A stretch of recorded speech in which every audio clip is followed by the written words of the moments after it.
Hello friends, welcome back to story with Joey. आज हम सुनेंगे हमारी story festival of the heart का पार्ट 1। गुसु यूनिवर्सिटी के ग्रैंड कैंपस पर हर दिन एक नई कहानी शुरू होती थी। एक तरफ लेक्चर हॉल्स का हसल तो दूसरी तरफ कैंटीन और स्पोर्ट्स ग्राउंड्स का शोर। कॉलेज का एटमॉस्फेयर एनर्जेटिक और वाइब्रेंट था, लेकिन इस भीड़ में एक लड़का अपने ख्यालों की दुनिया में गुम था, शाओजान। एक इंट्रोवर्ट जो हमेशा अपनी किताबों और स्केचेस में बिजी रहता था। उसके लिए कॉलेज सिर्फ एक और स्टेप था अपने सपनों को पूरा करने का। शाओजान का सबसे पसंदीदा जगह लाइब्रेरी थी। वहीं उसने अपनी दुनिया बसा रखी थी। लेकिन उसका शांति भरा रूटीन तोड़ने वाला था एक दूसरे लड़के के एंट्री से, वंग यीबो। वंग यीबो एक फ्लम्बॉयंट और कॉन्फिडेंट लड़का जो अपने बाइक स्टंट्स और डांस मूव्स के लिए फेमस था। कॉलेज के हर फेस्ट में उसका नाम सबसे ऊपर होता। उसका एटीट्यूड सबको पसंद था, लेकिन शाओजान के लिए वो एक अननेसेसरी डिस्ट्रैक्शन था। एक दिन कॉलेज के एनुअल फेस्ट की अनाउंसमेंट हुई। कल्चरल फ्यूजन वीक का थीम सबको एक्साइट कर रहा था और हर स्टूडेंट अपने टैलेंट दिखाने के लिए रेडी था। शाओजान ने सोचा कि वो अपनी स्केचिंग और पेंटिंग कंपटीशन में पार्टिसिपेट करेगा, जबकि वंग यीबो ने डांस और बाइकिंग स्टंट शो के लिए रजिस्टर किया था। एक अनएक्सपेक्टेड ट्विस्ट तब आया जब फेस्ट ऑर्गेनाइजर्स ने अनाउंस किया कि एक स्पेशल परफॉर्मेंस के लिए रैंडमली सिलेक्टेड स्टूडेंट्स को पेयर्स में काम करना होगा। और किसकी किस्मत में एक साथ काम करना था? शाओजान और वंग यीबो। यह तो इम्पॉसिबल है, शाओजान ने अपने दोस्त अनमे से कहा। मैं और उस बैड बॉय के साथ कैसे काम करूंगा? दूसरी तरफ वंग यीबो भी अपने ग्रुप के साथ चिल करते हुए बोला, यह बुकवर्म तो मुझसे बात भी नहीं करता, कैसे होगा ये सब? उनका पहला ऑफिशियल मीटिंग लाइब्रेरी के बाहर हुआ। शाओजान अपनी स्केचबुक और कलर पेंसिल्स लेकर आया, जबकि वंग यीबो अपने फोन पर लाउड म्यूजिक बजाता हुआ आया। ये क्या है? तुम्हें पता है ना, ये एक आर्ट बेस्ड प्रोजेक्ट है, शाओजान इरिटेटेड होकर बोला।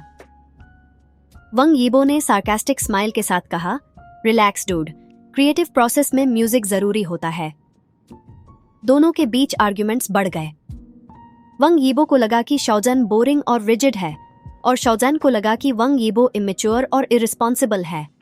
फेस्ट के प्रिपरेशंस के ड्यूरिंग एक ऐसे मोमेंट आया जो दोनों के रिश्ते को चेंज कर गया। रिहर्सल्स के बीच वंग यीबो ने देखा कि शाओजान अपने स्केचेस में एक यूनिक स्टोरी एक्सप्रेस कर रहा था। उसने कैजुअली पूछा, यह तुमने कब बनाया? शाओजान पहले हेसिटेट हुआ, लेकिन फिर बोला, यह मेरी खुद की कहानी है, मैंने कभी किसी से शेयर नहीं की। वंग यीबो इम्प्रेस्ड हुआ, तुम्हारे स्केचेस काफी एक्सप्रेसिव हैं, शायद मुझे तुमसे कुछ सीखना चाहिए। ये पहला मोमेंट था जब दोनों एक दूसरे की रिस्पेक्ट करने लगे। दोस्ती की एक छोटी सी शुरुआत यहां से हुई। कॉलेज कैंपस पर कल्चरल फ्यूजन वीक की बज़ और भी बढ़ गई थी। हर स्टूडेंट अपने प्रोजेक्ट को बेस्ट बनाने की रेस में था, लेकिन शाओजान और वंग यीबो के लिए यह सिर्फ एक टास्क नहीं, एक स्ट्रगल बन चुका था। दोनों की पर्सनालिटीज पोल्स अपार्ट थी, एक डिसिप्लिन और फोकस का मालिक और दूसरा फ्रीडम और स्पॉन्टेनिटी का फैन।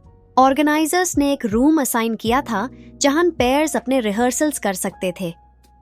शाओजान एक दिन पहले ही अपने प्रॉप्स और मटेरियल्स रेडी करके ले आया था, स्केचबुक्स, पेंट ब्रशेस और एक नीटली ड्रॉन स्टोरी बोर्ड, जबकि वंग यीबो कैजुअली अपनी बाइक से आया, एक फ्लैशी जैकेट और ब्लूटूथ स्पीकर के साथ। लेट हो तुम, शाओजान ने इरिटेट होकर कहा। रिलैक्स ब्रो, वंग यीबो ने अपना हेलमेट उतरते हुए कहा। आर्ट में पंक्चुअलिटी का क्या काम? शाओजान ने एक डीप ब्रेथ लिया। अगर हम टाइम पे काम नहीं करेंगे तो ये प्रोजेक्ट फेल हो जाएगा, वंग यीबो ने सार्कास्टिकली स्माइल करते हुए बोला। और अगर हम फन नहीं करेंगे तो ऑडियंस बोर हो जाएगी। दोनों ने अपने आइडियाज टेबल पर रखे। शाओजान एक डीप इमोशनल थीम पर काम करना चाहता था, लाइफ्स कलर्स, जिसमें हर शेड एक इमोशन को रिप्रेजेंट करेगा। वंग यीबो ने प्रपोज किया कि डांस और स्टंट्स को इस थीम में इंटीग्रेट किया जाए ताकि परफॉर्मेंस विजुअली अपीलिंग हो। ये सब एक्स्ट्रा लग रहा है, शाओजान ने कहा। फोकस सिर्फ आर्ट पे होना चाहिए। आर्ट तभी इम्पैक्टफुल होता है जब उसमें एनर्जी हो, वंग यीबो ने रिप्लाई किया। आर्ग्यूमेंट्स बढ़ते गए, लेकिन दोनों को एक बात समझ आ गई, एक दूसरे के बिना ये प्रोजेक्ट सक्सेसफुल नहीं होगा। एक दिन रिहर्सल के दौरान पावर कट हो गया, रूम अंधेरों में डूब गया। वंग यीबो ने कैजुअली कहा, क्या तुम कभी अंधेरे में क्रिएटिव हुए हो? शाओजान कंफ्यूज था, तुम्हारा क्या मतलब? वंग यीबो ने अपने फोन की फ्लैशलाइट ऑन की और एक ब्लैंक कैनवस पर रैंडम स्ट्रोक्स लगाने लगा। कभी कभी परफेक्ट लाइटिंग और टूल्स की जरूरत नहीं होती, सिर्फ एक स्पार्क चाहिए। शाओजान चुपचाप उसे ऑब्जर्व करता रहा। थोड़ी देर बाद उसने भी एक चारकोल पेंसिल उठाई और अंधेरे में स्केच करने लगा। दोनों की कंबाइंड एफर्ट से एक एब्स्ट्रैक्ट पीस रेडी हुआ जो सरप्राइजिंगली इम्पैक्टफुल था। नॉट बैड, वंग यीबो ने स्माइल करते हुए कहा। इम्प्रोवाइजेशन का काम है, शाओजन ने काल्मली जवाब दिया। रिहर्सल्स के बीच एक और ट्विस्ट तब आया जब उनका एक कैंडिड मोमेंट किसी थर्ड पर्सन ने रिकॉर्ड करके इंस्टाग्राम पर अपलोड कर दिया। कैप्शन था, When rivals create magic together। Video instantly viral हो गया। कॉलेज के स्टूडेंट्स उनके पार्टनरशिप के बारे में चर्चा करने लगे। कुछ लोग उनकी क्रिएटिविटी की तारीफ कर रहे थे, जबकि कुछ उनके केमिस्ट्री को लेकर टीजिंग कर रहे थे। शाओजन इस सडन अटेंशन से अनकंफर्टेबल था, जबकि वंग यीबो इसे एंजॉय कर रहा था। देखा, पब्लिक एंगेजमेंट का यही पावर होता है, वंग यीबो ने कहा। यह डिस्ट्रैक्शन है, शाओजन ने आर्ग्यूमेंट किया। हमें अपने काम पर फोकस करना चाहिए, लेकिन कभी कभी डिस्ट्रैक्शन ही सबसे बड़ा इंस्पिरेशन बन सकता है, वंग यीबो ने कैजुअली रिप्लाई दिया। एक दिन वंग यीबो रिहर्सल पर अनयूजुअली क्वाइट था। शाओजन ने नोटिस किया कि वो लॉस्ट लग रहा था। उसने पूछा, क्या हुआ, तुम इतने साइलेंट क्यों हो? वंग यीबो ने हेजिटेट करते हुए कहा, बस कुछ पर्सनल इश्यूज चल रहे हैं। शाओजन ने और ज्यादा नहीं पूछा, लेकिन उसने फील किया कि वंग यीबो के फ्लम्बॉयंट पर्सनालिटी के पीछे एक सेंसिटिव इंसान छुपा हुआ है। उस रात शाओजन ने अपने स्केचेस में एक स्पेशल पीस बनाया, एक वाइब्रेंट और शैडोड फिगर का ब्लेंड। नेक्स्ट डे उसने वंग यीबो को दिखाया और बोला, यह तुम्हारे लिए है, तुम्हारे अंदर की लाइट और डार्कनेस दोनों को दिखाता है। वंग यीबो टच था, लेकिन उसने अपनी यूजुअल प्लेफुल टोन में कहा, दोस्ती का पहला साइन। शाओजान एक छोटी सी स्माइल के साथ बोला, शायद। कल्चरल फ्यूजन वीक का प्रेशर बढ़ता जा रहा था। कॉलेज के हर कॉर्नर में स्टूडेंट्स अपने प्रोजेक्ट्स के रिहर्सल्स कर रहे थे, लेकिन सबसे ज्यादा बज शाओजान और वंग यीबो के परफॉर्मेंस को लेकर थी। वायरल वीडियो के बाद सब उनकी पार्टनरशिप से हाई एक्सपेक्टेशंस रखे बैठे थे, लेकिन उन दोनों के बीच अब भी कॉन्फ्लिक्ट्स चल रहे थे, क्रिएटिव डिफरेंसेस और उनकी अलग अलग सोच। सुबह 9 बजे शाओजान रिहर्सल रूम में पंक्चुअल था, अपने स्केचेस और प्रॉप्स के साथ। वंग यीबो एज यूजुअल 15 मिनट लेट आया, अपने हैंड्स फ्री में लाउड म्यूजिक सुनते हुए। लेट हो तुम, शाओजन ने बिना देखे कहा। रिलैक्स जांगे, वंग यीबो ने एक टीजिंग स्माइल के साथ बोला। मैं काम टाइम पे कर लेता हूं। शाओजन का पेशेंस खत्म हो रहा था, लेकिन उसने अपने आप को कंट्रोल किया। अगर तुम सीरियस नहीं हो तो मुझे टाइम वेस्ट करने का शौक नहीं, उसने कोल्ड टोन में कहा। वंग यीबो को थोड़ा गिल्टी फील हुआ। उसने अपना बैग साइड में रखा और बोला, ऑलराइट, सीरियस मोड ऑन। तुम्हारे स्केचेस कहाँ हैं? शाओजान ने एपीनी स्टोरी बोर्ड को एक्सप्लेन करना शुरू किया, जिसमें हर सीन एक इमोशन और डांस सीक्वेंस के साथ ब्लेंड होना था।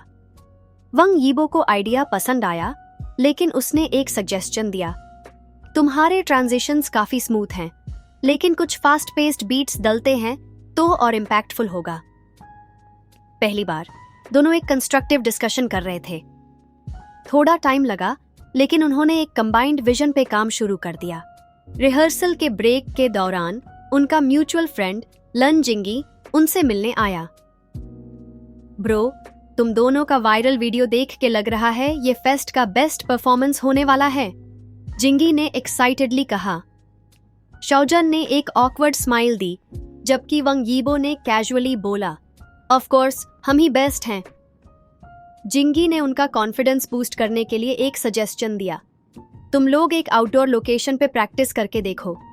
रूम की बाउंड्रीज क्रिएटिविटी को रिस्ट्रिक्ट कर रही हैं। वंग यीबो इंस्टेंटली अग्री कर गया। गुड आइडिया, क्या बोलते हो जान? शाओजान हेजिटेंट था, लेकिन उसने सोचा कि एक चेंज ऑफ एनवायरनमेंट से शायद उनका कोऑर्डिनेशन बेटर हो। दोनों कैंपस के एम्फी थिएटर में प्रैक्टिस करने गए।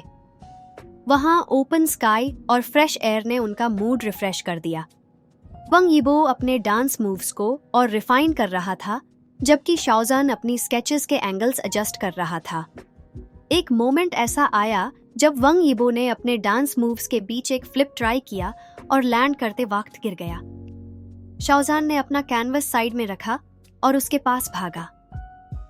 तुम ठीक हो? उसने वरीड टोन में पूछा। वंग यीबो ने अपने हाथ से दिर्द साफ करते हुए कहा, रिलैक्स, मैं प्रोफेशनल हूं। लेकिन शाओजान उसके एक स्लाइट लिम्प को नोटिस कर चुका था। ब्रेक लो, शाओजान ने फर्म टोन में कहा। वंग यीबो ने प्रोटेस्ट करने की कोशिश की, लेकिन शाओजान के सीरियस एक्सप्रेशन को देखकर चुप हो गया। ब्रेक के दौरान शाओजान ने वंग यीबो के लिए एक एनर्जी ड्रिंक निकाला। तुम्हें अपना स्टैमिना मेंटेन करना होगा, उसने कामली बोला। वंग यीबो सरप्राइज था, लेकिन उसने ड्रिंक लेते हुए टीजिंगली बोला, वाओ जानगे, तुम कब से इतने केयरिंग हो गए? शाओजान ने उसकी बात इग्नोर करते हुए बोला, मैं बस इंश्योर करना चाहता हूं कि परफॉर्मेंस फ्लॉलेस हो। एक रात रिहर्सल के बाद दोनों कैंपस की गार्डन्स में वॉक कर रहे थे। वंग यीबो ने कैजुअली पूछा, तुम इतने रिजर्व्ड क्यों हो जान? शाओजान ने पहले इग्नोर करना चाहा, लेकिन वंग यीबो के जेन्युइन एक्सप्रेशन को देखकर बोला, मैं बस अननेसेसरी अटेंशन से दूर रहना चाहता हूं। वंग यीबो ने स्माइल करते हुए कहा, पर कभी कभी अटेंशन लेना जरूरी होता है। तुम्हारे टैलेंट को लोग तभी अप्रिशिएट करेंगे जब तुम स्पॉटलाइट में आओगे। शाओजान ने डीप साई लिया। तुम्हारे लिए इजी होगा, तुम नेचुरली कैरिस्मेटिक हो। वंग यीबो ने सीरियसली बोला, कैरिस्मा इंपॉर्टेंट नहीं होता, कंसिस्टेंसी और पैशन जरूरी होता है, जो तुम्हारे अंदर है। ये पहला मोमेंट था जब शाओजान ने फील किया कि वंग यीबो सिर्फ एक फ्लैशी परफॉर्मर नहीं, बल्कि एक जेन्युइन और थॉटफुल इंसान है। To be continued. अब जब दोनों एक दूसरे को बेटर अंडरस्टैंड कर रहे हैं, क्या उनकी परफॉर्मेंस एक्सपेक्टेशंस पर खरी उतरेगी? पार्ट 4 में उनकी पार्टनरशिप और भी डीप होगी, लेकिन कुछ अनएक्सपेक्टेड चैलेंजेस भी सामने आएंगे।